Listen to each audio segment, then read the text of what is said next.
Hello and welcome to the Enquiry Podcast. My name is Nerida Mills. I am your host, and it is my absolute pleasure to welcome you along for this episode.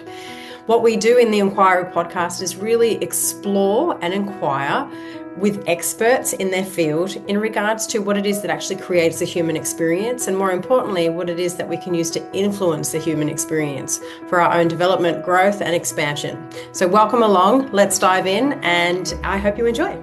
Okay, hello everybody. Welcome back to the Enquiry Podcast. My name is Nerida, and I am very, very excited to have Brent Williams with me today, who is the founder and lead facilitator for a program called EmpowerU and a business called EmpowerU. So I'm going to rant and rave about Brent in a second, but before I do that, Brent, why don't you introduce yourself? Okay, I'll try to do this as succinctly as possible. So my name is Brent Williams, and I'm the founder and CEO of a company called EmpowerU. It's Australia's leading personal development and life skills program and organisation for teenagers. We essentially run seminars to equip young people with the tools and strategies not focused on in school. So things like emotional intelligence, creativity, goal setting, money and finance, communication skill, gratitude, and social media and technology tips, which I know is a huge pain point for parents. And we do it in a very fun and interactive way with laser lights, smoke machines, a DJ. We call it edutainment. So it's like education combined with entertainment. We're in our 24th year of doing this life-changing work. And in that time, I've had over 40,000 young people in 6 countries attend. Many of them get dragged along to attend, but leave saying it was the greatest 2 days of their life. Amazing, amazing. I mean, that's such an incredible rap sheet, I think. And I know that, a lot of the listeners who listen to the Enquiry Podcast are parents of children and teenagers. And so I'm sure all the teenage parents are all going, oh my God, there's something out there, right? Because there's, I think, a collective knowing that the education system is missing points for our kids. And that's so apparent in the mental health conditions and the struggles that our kids are actually going through, which is played out through challenges in the home and a whole heap of other things.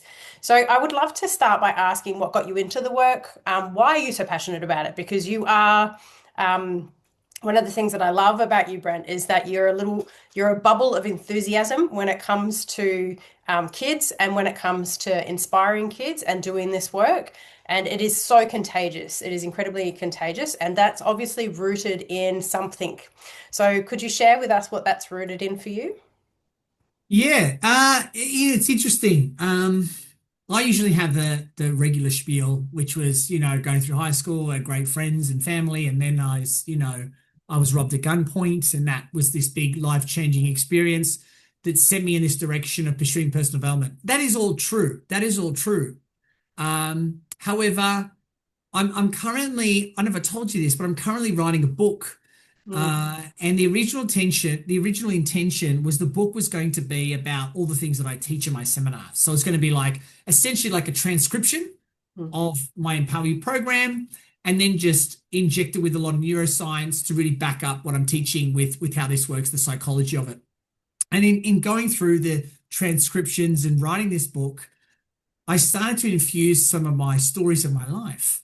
And I'm a big storyteller. Yes. And I actually, I didn't want the book to be about my life story, but it has now become my life story, this book.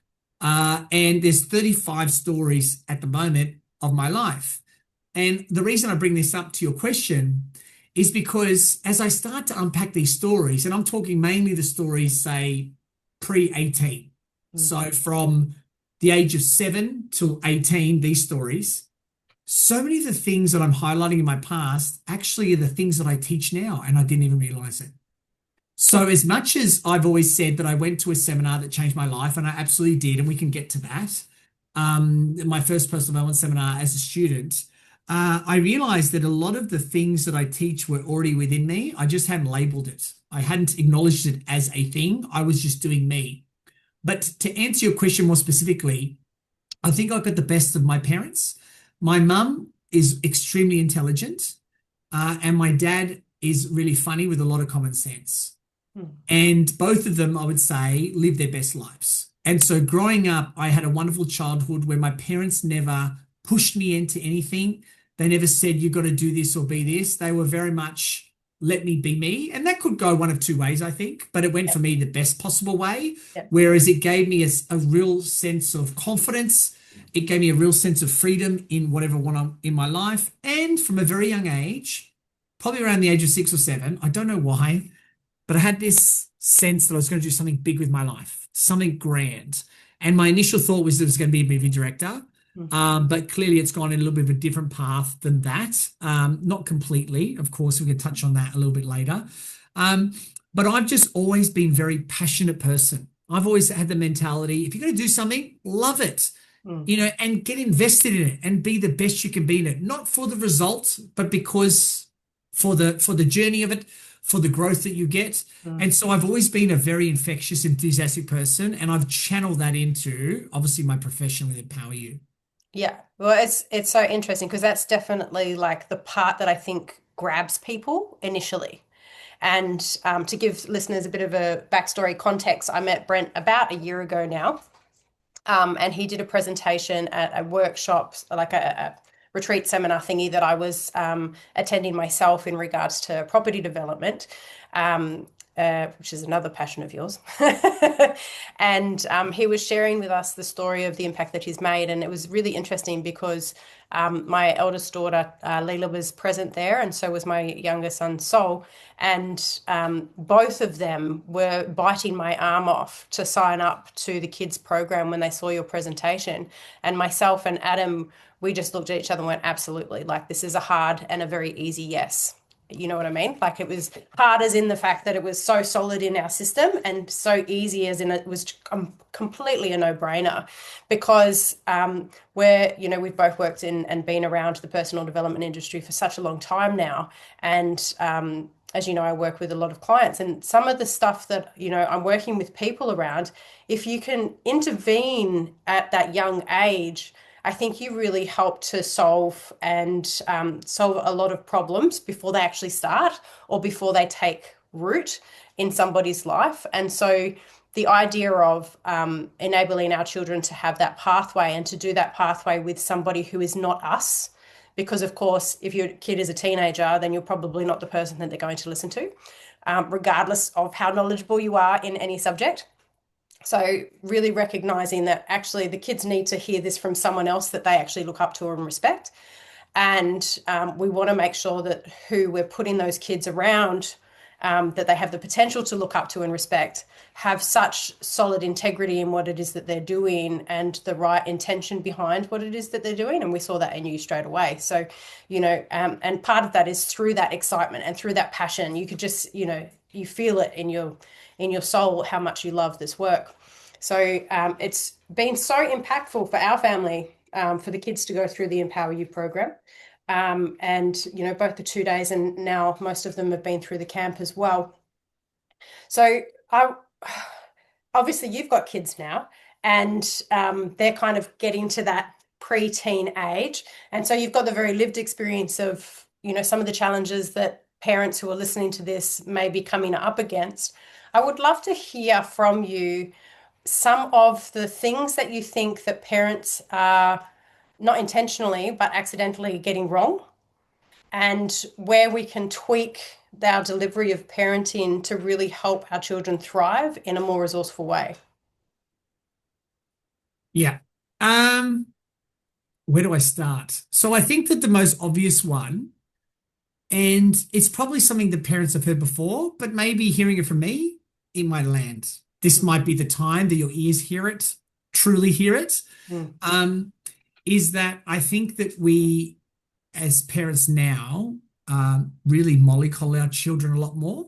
I think the term is free range. Like when I was a kid, it was more free range. You left on and went on my bike until the street lights came on, and then you come home and there was a lot more freedom to just go and explore. And through that freedom, what teenagers and young kids understand is risk management. And the challenge with not exposing our children to risk and challenge is that they don't know how to manage it as adults, and they can make poor decisions.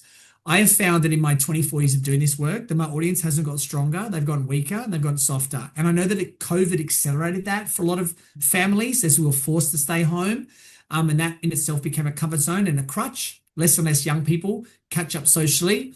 But I believe for parents, what we need to understand, and my wife and I talk about this a lot, and I'm no perfect parent by any means. Something you made a comment about is so true for me now. My son is 12 and a half.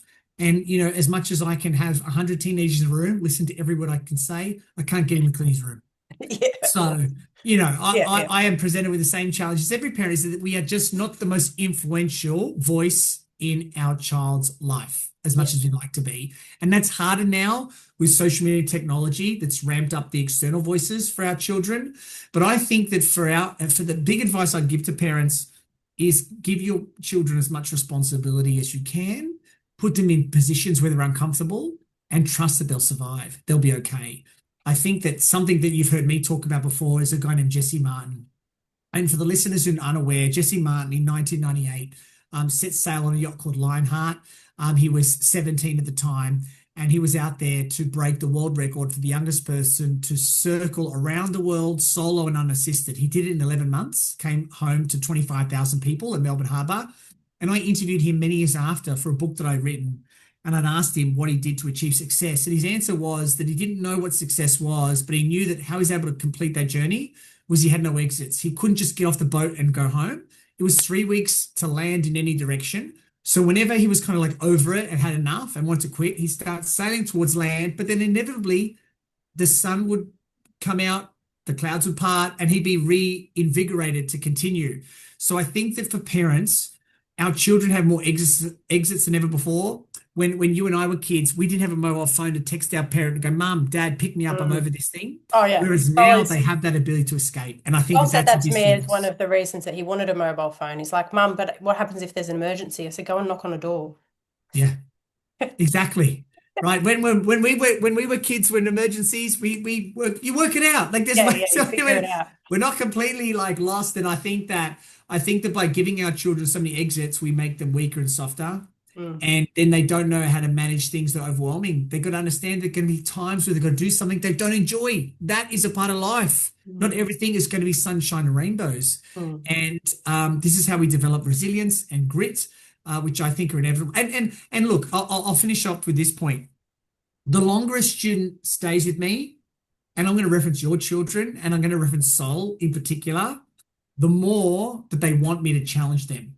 The more that they say, bring on the struggle, Brent, confront me, challenge me, tell me how it really is, because they start to focus on the result, not the struggle.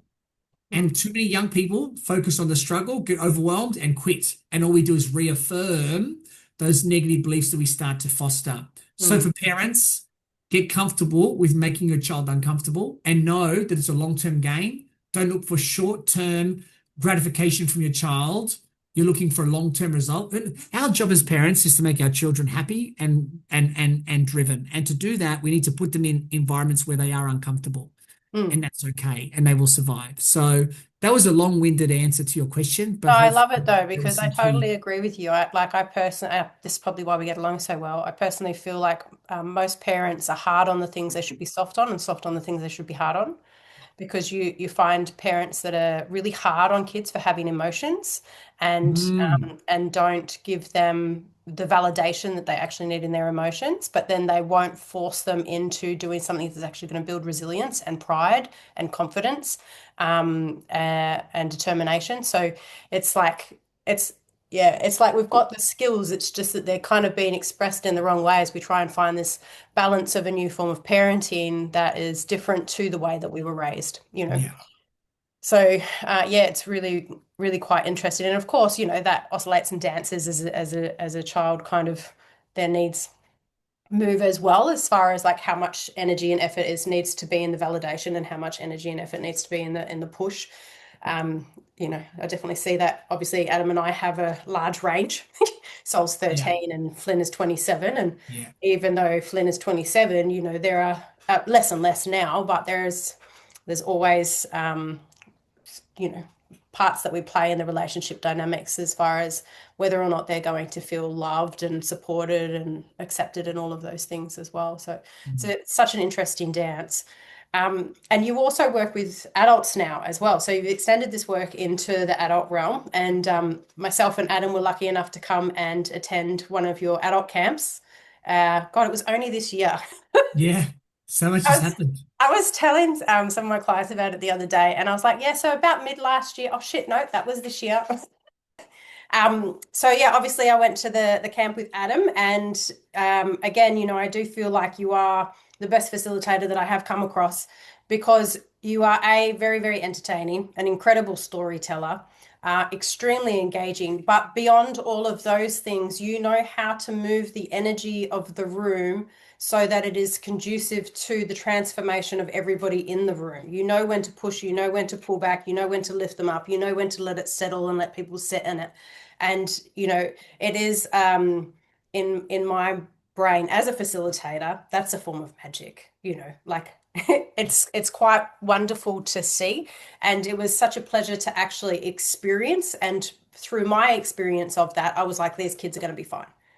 Like I knew that you had them, I knew that you were able to engage them in a way that was quite unique.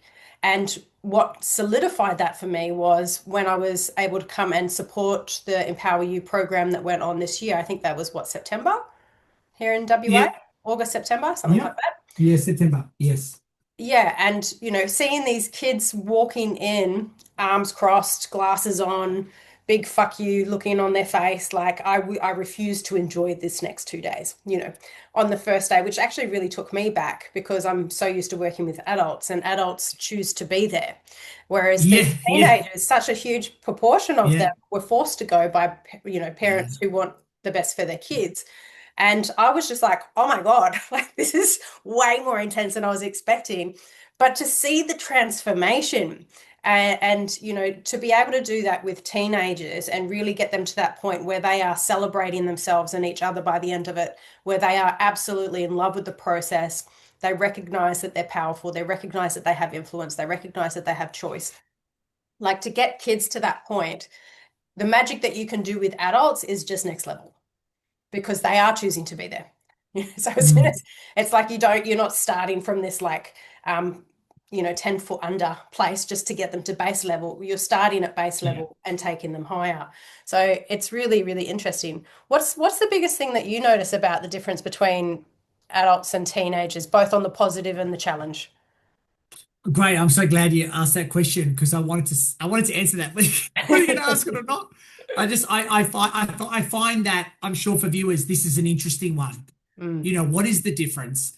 Well, if I could take a step back for just a second and express why I was able to get to this level of magic, as you called it, in facilitating, is because I have an audience that don't want to be there, which you've obviously already highlighted. Is Tangibly. that Yeah. yes, because teenagers aren't signing up for themselves, Yeah. they don't want to be there. In fact, to the point where they want to prove themselves right and their parents wrong, their ego comes out. And even if they are enjoying it, they will almost fight it Yeah. just to be stubborn. Yeah. And you might Totally. have seen that I firsthand in Perth at that absolutely event. saw that. I was like, wow, that's Yeah.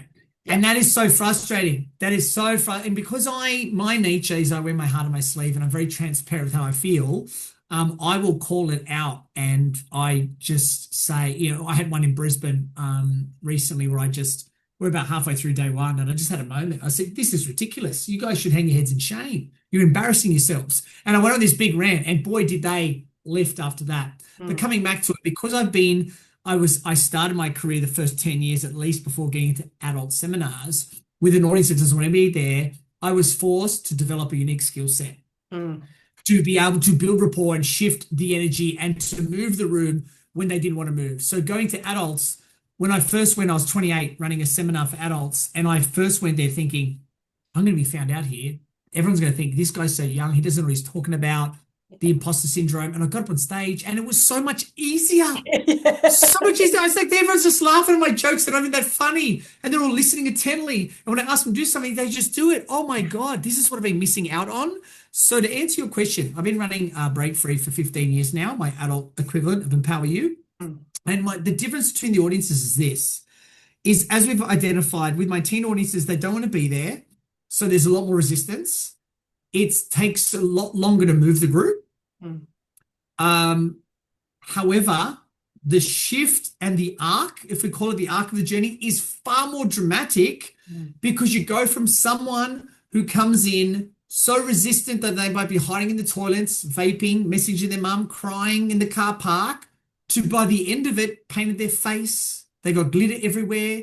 They're hugging everyone in the room, saying their parents, I want to be doing this for the rest of my life. Mm. And so to make that change in 2 days is unbelievable. And the reason it works is because for so many young people, they've never been able to see a vision of themselves much past a few months, let alone a few decades. So that's one big reason that we give them such a clear vision for their future they've never had before. We do it in an environment that's so conducive to those thoughts. And they are young enough, and this is coming to the point of difference with adults, they are young enough that the stuff going through is not, in your words, rooted in yet. Mm. They're still making those kind of connections, those neural pathways. So you can get rid of, shift through and change the negative beliefs a lot easier. And Valuable, and teenagers are far more expressive with the shift and change, Mm. as in that they will much more comfortably cry tears of joy. They will much more comfortably celebrate with everyone around them. With adults, there's still a bit more ego, a little bit more, how am I going to be in front of other people? My wife might be here, I'm going to be a certain person, there's all of that. So with adults, they are open quicker, as you pointed out, because they want to be there. There's a level of respect. Even I had a dad. I was arriving at my break free event last weekend in Queensland, and I'd flown in that morning. And so, as 5 minutes before I was on stage, I was getting to the venue, which rarely ever happens. I'm walking in, and there was a husband and wife. Yeah. I just assumed they were attending. I said, "Are you excited?" And straight away they, the wife said, "Yes, I'm so excited." I could see the husband, like he was just dragged in there. So I went up to him straight away. I said, "Oh, hey," we'll call him Jimmy. "Hey, Jimmy, did your kid twist your arm?" He said, "Not just my kid, my wife's made me come." And I could just see it was like he wasn't wanting to be there. By the morning of day 2, glitter all over his face. He had this beautiful pink hat on with a unicorn horn because he's in the unicorn team, and he was playing full out. Yeah. And that gives me so much joy. But I think with that is that adults, even if they're resistant, will have at least more of an open mind to begin with, and you can have deeper conversations very early on. But their shifts aren't as dramatic. So my events with adults are easier on me. They are much easier. But EmpowerU with teenagers is far more rewarding because of just the dramatic changes. I mean, parents rock up, like, how did you do this? Yeah. In 2 days, my kid is crying tears of joy and they're hugging me for the first time in 5 years. I forgot what that felt like and how much can be accomplished in just 2 days. I remember one of the parents that came through at the end of the event that Adam and I helped support you guys with. And Adam told me the story. I wasn't actually privy to the conversation, but one of the dads was crying, saying that he hadn't seen his son, like the light in his son, for such a long time. And he walked in the door and he saw the light in his son again. And that is just like, as a parent and a parent that has had children in very dark places, I know what that means. It's scary when you see your child going down into the darkness and quite lost in who they are and all of those sorts of things, and not showing up and not putting in effort and just afraid of life, really. So yeah, I would say this to parents that have those feelings as well. And look, I'm not looking forward to that. I'm sure there's going to be some challenges with my children coming. But I will say to parents that are experiencing that, it will pass. Yeah. It will pass. It feels in the moment like the worst thing in the world. And it's not to say that everyone moves through everything effortlessly and it's all going to be okay. But I have, from my experience, that it is a time, and they will move through it. It just feels overwhelming in the moment. And of course, things like EmpowerU accelerate those changes and get them out of it. And that's why so many parents are attracted to the work that I do. But I found that it will pass irrespective. Yeah. And it's interesting. One of the things that I've come across in the study that I've done is if you perceive your child to be broken, it's going to be so much harder for them to see themselves as whole and complete, because they pick up on that unconsciously as well, right? And so if you can, like you say, really recognize that this too will pass, this is a natural phase in their development and figuring out who they are. If you can hold that vision for them, then they've got a greater chance to be able to move through it much quicker. So yeah, totally. And then I think just this is not exactly apples to apples comment, but I often think one of the challenges for young people is labeling, Yeah. and then how people use that label. And I'll just a quick example and reference. There was a kid that came up to me recently in Canberra. He'd done the intro night, a little intro night, and he came along for an hour and a half with his parents. He came up to me, he says, "Oh yeah, I'm going okay in life, but I've got ADHD." And he said it like that, "I've got ADHD." And I said, "Oh, you're so lucky, me too. It's like my superpower." Yeah. The change in him was immense just from Oh, me saying that. yeah. He went from seeing that as a liability to now an asset Mm. because I'd said it. I have that. Wow, that's amazing. How good's that? And he was just like, what? But just the point of like, if you see that someone's broken or this is a problem and you Yeah. focus on that, you can feed into that narrative. Yeah, definitely. Layla really liked the idea of labels for a period of time, and she Mm. really wanted the label to explain things for herself and give herself certainty. And bless her, she came into this life with me as a parent, so you know, she had some struggles with that. But she was always seeking to have that label to justify and to explain why she was the way that she was.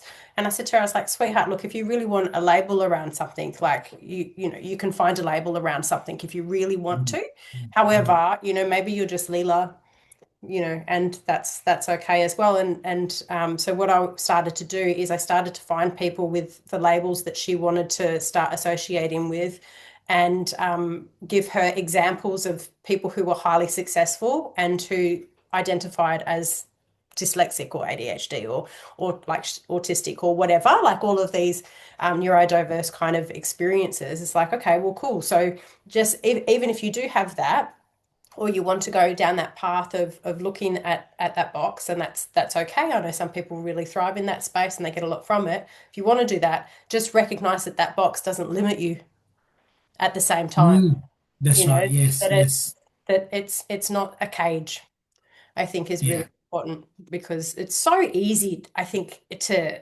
lump ourselves into inadequacy. yeah. And it becomes a justification for lack of action, Yeah. the crutch, the excuse, Yeah. the reason. Yeah. Yeah. I can't do that because I'm this. Oh, yeah. Exactly. Yeah, yeah, yeah. Nice thinking. Yeah.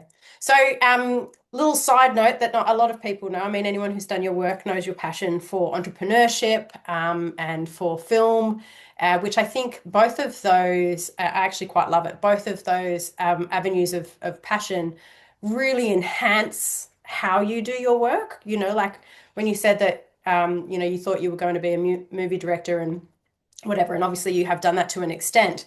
But me and Adam kind of laugh. It's sort of like every Empower You is a movie set in a way, right? In the way that it is choreographed in such a way to extract a certain experience and things like that. Can you tell us a little bit about your journey with each of those things and what you love about them, and then how you bring them in? Yeah, sure. So look, entrepreneurship, again, coming back to this book that I'm writing, was in me from a very young age. Clearly, I was born with it. That's the reality. I think at the age of 8 or 9, I was buying boxes of RoboCop movie cards, like a box of them at the reject shop at $10 for a box of 30 packs, and I was selling them for $1 a pack at school. So I make a $20 margin on each box. I did that once a week for 3 months until the principal found out, got in trouble. To then, pirating VHS cassette tapes from a guy at a local video store who'd get them recorded from the cinema, and I just dub them and sell them at school. So I always had this entrepreneurial kind of way about me, and then doing personal development. I remember a friend of mine, Jack Delosa, saying that business is just personal development with a compensation plan. So I Mm. love the idea of Oh, I creating. like that. Yeah, it's so good, isn't it? It's Yeah. so good. I love the idea of creation, and I've always been an ideas man. And I mean, for everything that I've done well, I've probably had about 10 other projects I've worked on, and that's a story for another time. But as far as film's concerned, and then leading that into what I do with EmpowerU, I loved cinema from a very young age. I love the escapism. I love the that you could just get lost in a story for a couple hours and unplug from the real world. I love the emotions it brought me. And I just watch movies over and over and over, thousands and thousands of movies. And then I just thought, well, if I want to do something with my life, maybe it's making movies. It's making movies. And so, obviously that's a career that I pursued, and I've I've produced some feature films, and I've directed a whole lot of short films, and I'm on the journey to direct my first feature film, fingers crossed, in a couple of years' time.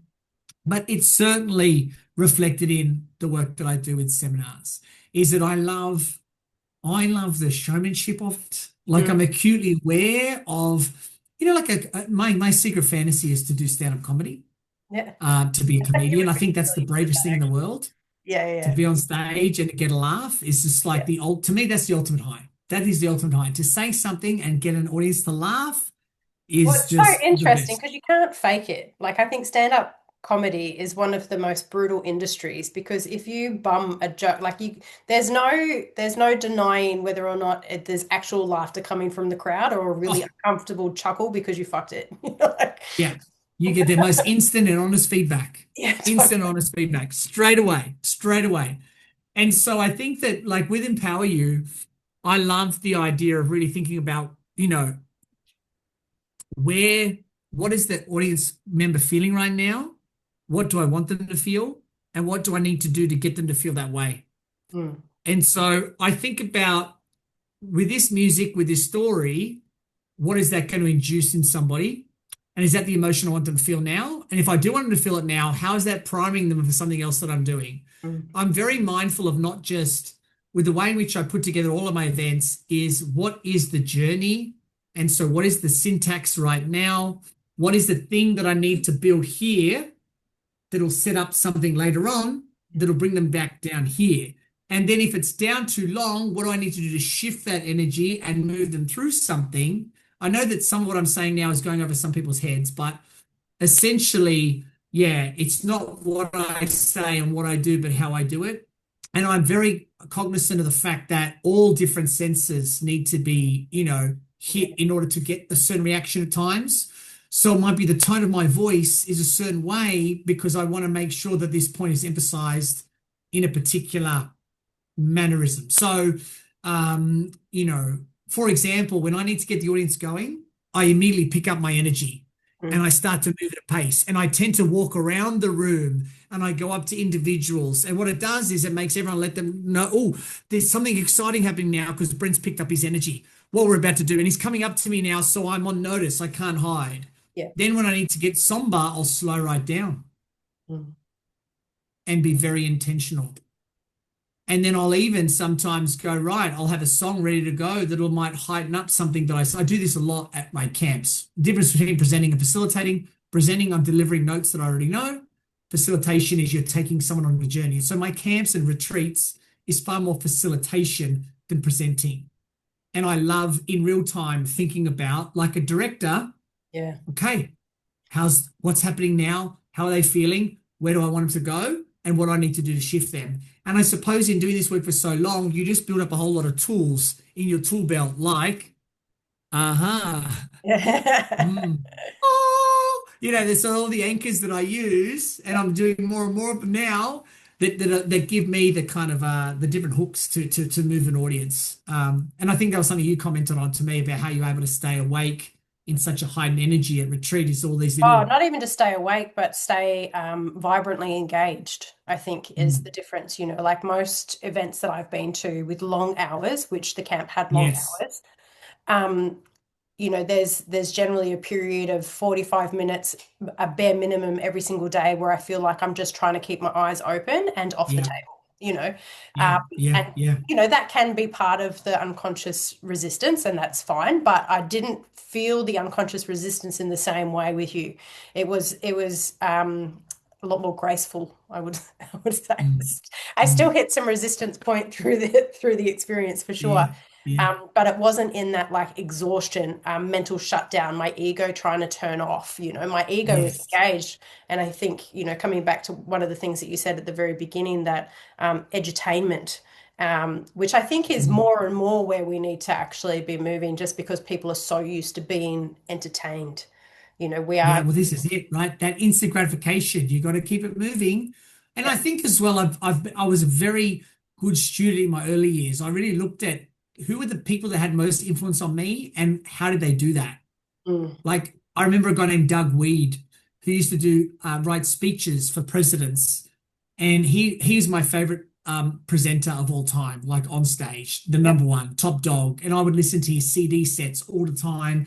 And he was so entertaining and engrossing. And I really model off him. And then I look at, someone like Roy McDonald and how he held a space without raising his voice. Just the way he commanded it and was very intentional with certain Super things. calm, but very, what's the right word I'm looking for? He's very calm, but he's very powerful.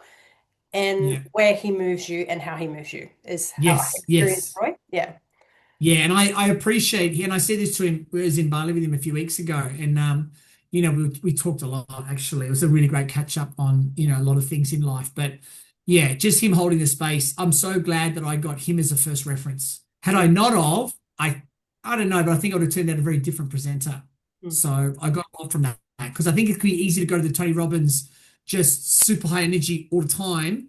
But I always felt that, and I love Tony Robbins, but I didn't feel an authenticity to that you don't want to force it down people's throats. There's a time and a place for it. Yeah.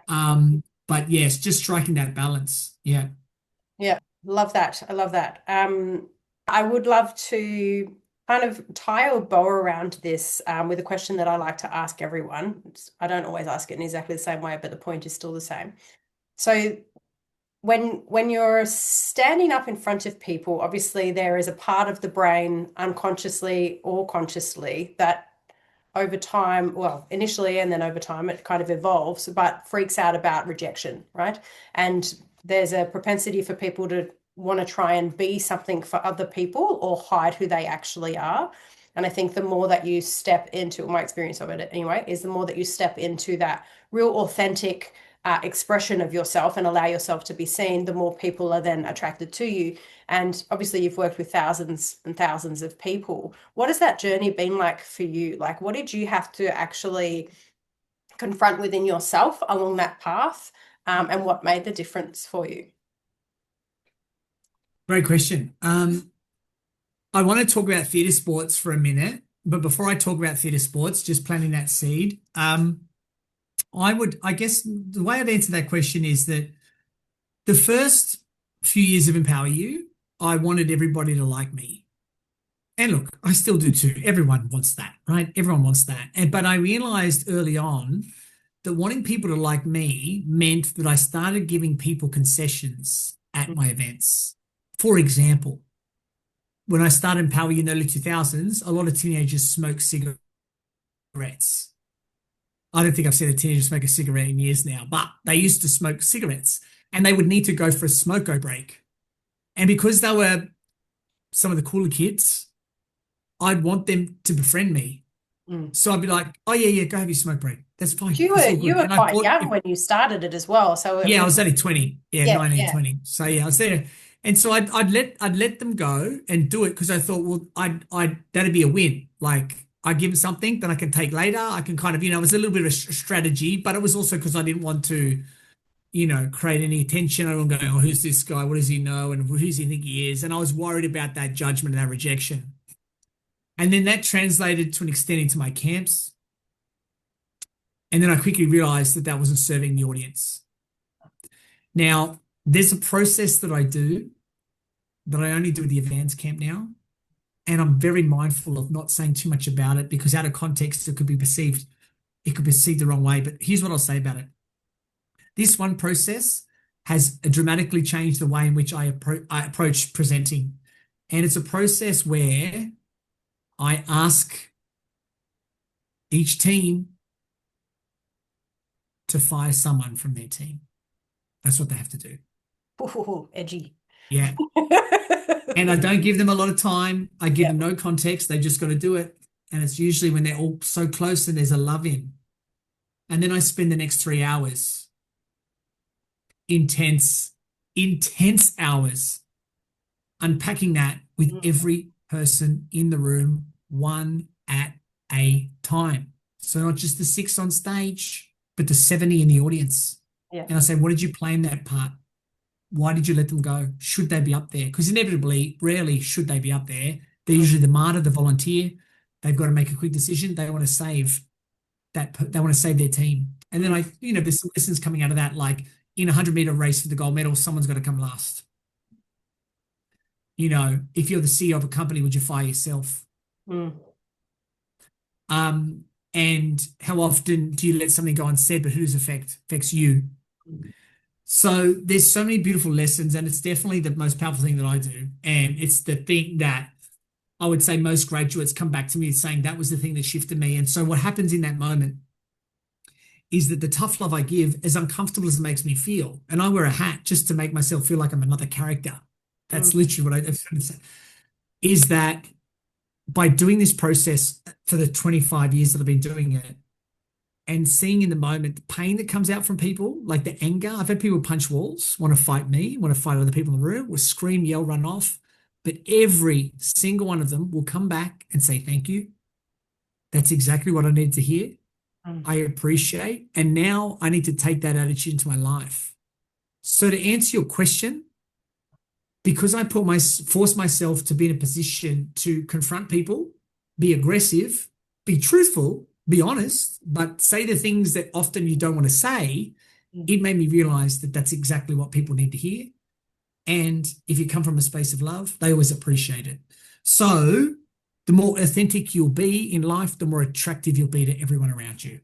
Did you find that when you got that for yourself in your business that it started translating into your life, that you were more capable to hold the boundary or say the thing or whatever in your personal life? I will say this, not as much as I would have hoped. Yeah. Honest answer. Yeah, be careful, like not as much as I'd hoped, but more than I did beforehand. Yeah. Yeah.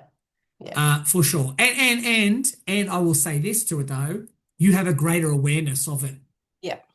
I think a lot of people are just like the Matrix. They're just so like their head in the sand. They don't even realize Mm. I have a greater awareness of that. So even if I don't do it, I'm aware that I'm not doing it. So you become a lot more acute wherever your strengths and your weaknesses. Yeah. Yeah, for sure. For Yeah. sure. I definitely feel that like I had to confront something similar when I first started running retreats because I was like, if I'm, being everybody's friend here, they're not actually going to get what they need from the space. So I had to kind of confront that. And then, but it's interesting because in your personal life, I think there is also a piece that some people don't realize where if you don't have permission for that conversation, then you probably shouldn't be having it either. It's like Mm. if you're not engaging me in a coaching dynamic and I just try and coach you, which Leela taught me this, bless her, because as she was kind of developing her preteen years and stuff like that, I was like, oh, I've just learned all of this amazing stuff. Let me teach you so you don't have to go through the stuff. And very quickly, she's Yeah. so switched on that kid. So very, very quickly, she would sit down and she would just look at me and she'd be like, are you seriously trying to coach me right now? I just need my mum. Like, she would just Yeah, yeah, say yeah, it yeah. exactly as it was. And I was like, fair point too, though. So she was really big in teaching me that of like, even if you see it, it doesn't mean that you have the right to say it unless you've got that You know permission. what? Yeah. You know what? If there was one thing I wanted to highlight from this whole session that is so true, and I wrote it down. Well, I wrote down vibrantly engaged. I thought that was lovely you said that. I was vibrantly engaged, but I wrote down he asked permission. Mm. Gosh, if I've learned anything in this space is if you're ever going to go somewhere with someone, you got to ask permission first. Yeah, yeah, You got definitely. to ask permission. You got to create that space because if you don't, yeah, people aren't inviting it. They didn't ask for it, and we feel compelled. We got to solve the problem. Yeah, So yeah, I asking permission, yeah, is important for that person and for you. It just, yeah, it's everything. And whenever I haven't, which is rare, but whenever I haven't, I've felt the difference. you feel y- it, You don't you? know, yeah. Even as simply, I mean, you would have seen me on stage say, "Is it okay if I talk about what we talked about? Do you Yeah, mind if I go to a place? Is it yeah, all right if I speak freely?" And no one's going to say yes. yeah, yeah. But No. the fact that they've said yes, and You I create the space did for it. do that prior to hard conversations. When Mm. you do have to have those call out moments, you do ask Yeah, permission on stage. Hey guys, can I be really upfront with you about what I'm seeing in the room right now that's getting in the way? Yep. yeah, Because I mean, I think we all want to know. We do. totally. Yeah, Yeah. yeah. People don't know what they don't know. No, exactly, exactly. All right, one final thing. It keeps on Sure. circling in my brain. If you could get parents to understand anything about how to support their kids in the best way possible, especially if they're like thinking about encouraging their kids down a path. Like I was literally speaking to a friend today and she's having some issues with her son. And the first thing I said to her was get him along to Empower. Like, Yeah, yeah. just make that switch. But and I'm sure there's a lot of parents who have the same thing, but they have that voice in the back of their head that goes, but they're not going to want to go, like. Yeah. Um, so is there anything that you would share with those people that you think would make a difference? Well, so there's two things. So I'll answer without being super clear on the question. Is it about getting them to empower you or just in general how to shift and A little change? bit of both. I know that question. So I'll answer both questions. Yeah. So in terms of empower you, because that is it's the hardest thing. We're going next year, as you know, in the 25th anniversary of doing this work, a quarter of a century changing lives. And if my business was surviving on people that wanted to go, I would have been out of business 25 years ago. So I rely on parents that be a parent first and a friend second and just make their kid go. Having said that, as a father myself, I'd much rather my son and my daughter go, I want to go, versus dragging them in. Yeah. So I think that there's a more expanded answer, but in short, we have a lot of resources that help parents bridge that gap between a no to a maybe and a maybe to a yes. So we have a lot of videos from teenagers. So a parent saying their child, I want you to go, doesn't work too often. But a parent saying, look, there's this thing I think it'd be amazing. Check out these videos from other young people that have done it as well. The whole feel, felt, found. I know how you feel. You feel like this is a waste of your time. You feel like it's not going to do anything for you. You feel like you can feel overwhelmed and anxious. Here's what a lot of people felt the same way. And what they found was it was amazing. So we have lots of literature, whether it's speaking to one of our team like Lola on the phone to convince Love your Lola. child. So we have teenagers that can talk to other teenagers. So you don't need to do the heavy lifting or hard work. But I will say to parents that are listening to this going, oh my God, I love my kid to listen to Brent and go to this thing, but I just can't make him go. You can make him go. You can. There are things you can do. You can put in consequences. You can put in encouragements. You can say, if you do this, we'll get that. Or if you don't do this, this is what's going to happen. So there are things you can do to make them go. But of course, you want them to be interested. So check out our website. There's lots of resources. Get in touch with our team. There's lots of resources that will help your child go from a no to a maybe and a maybe to a yes. But in general, I would say this as far as parents wanting a shift or change in their child. You can't tell them what you want them to do. You can only model what you want them to do. So just recognize that they're going to model your actions more than your words. So like I say, literally the break free experience I just ran, I had, 70 parents in the room. And they said, how can I work this at home with my child? I will say, sit down and go through the manual with them. Show them what you wrote. Tell them how you felt. Explain to them what changes you want to make from the board break. Sit down with them and say, let's do a dream book together. How about we come up with a 100 list? So I think that when you're wanting your child to change habits, model the habits you want them to do. Invite them to say, hey, I'm doing this. Check it out. For example, let's say Wim Hof breathing. Rather than tell them, are you doing Wim Hof breathing? Do Wim Hof breathing and say, hey, I just got 2.5 minutes breath hold. What's yours? So it brings you on the same page as your child. Just because you're their parent doesn't mean you can't play with them. Doesn't mean that you can do things you want them to do. To say, hey, honey, I've decided to put a screen lock on my phone that it turns off at 8 p.m. because I want to have a better relationship with my phone. Have you thought about that too? Rather than saying, get off TikTok. What are you doing in your bed? Yeah. So I just think that sometimes you want to get a certain outcome, but changing the approach and the strategy to that outcome is probably a key thing to do. Yeah, I love that. How do people get in contact with you?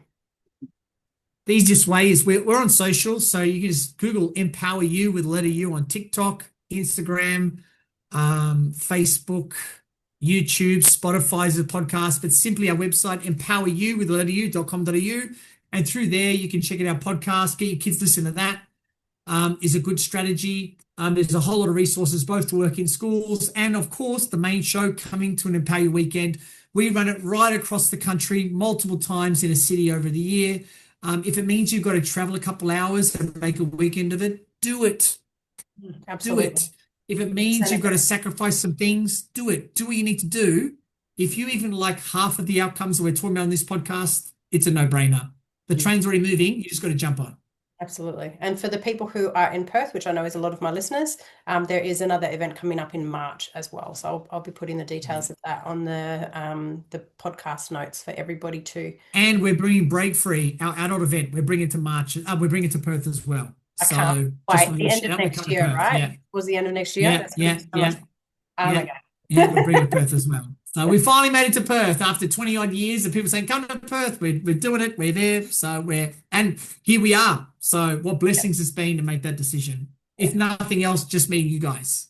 Yeah. Thank you so, so, so much, Brent, for your time today and for sharing your wisdom with us on the podcast, but also for the work that you're doing. I think that it is going to make a massive and has made a massive difference for the kids who come through and are able to experience Brent William magic. So thank you. Thank you so much. You're very welcome. Okay, that is it from us for today for the Enquiry Podcast. All of the links that you're going to want to find is going to be underneath this episode. So jump along and make sure that you're following the people who do join us for the Enquiry Podcast. I'm sure you'll agree they are absolutely phenomenal, and it is my absolute pleasure to be able to have them come in and share their wisdom with everybody. If you're wanting to know what I'm up to, jump onto my website, neridamills.com, and you can check out all of my opportunities to get involved, be they free things or programs or events. You can always come along and say hi. I would love to see you.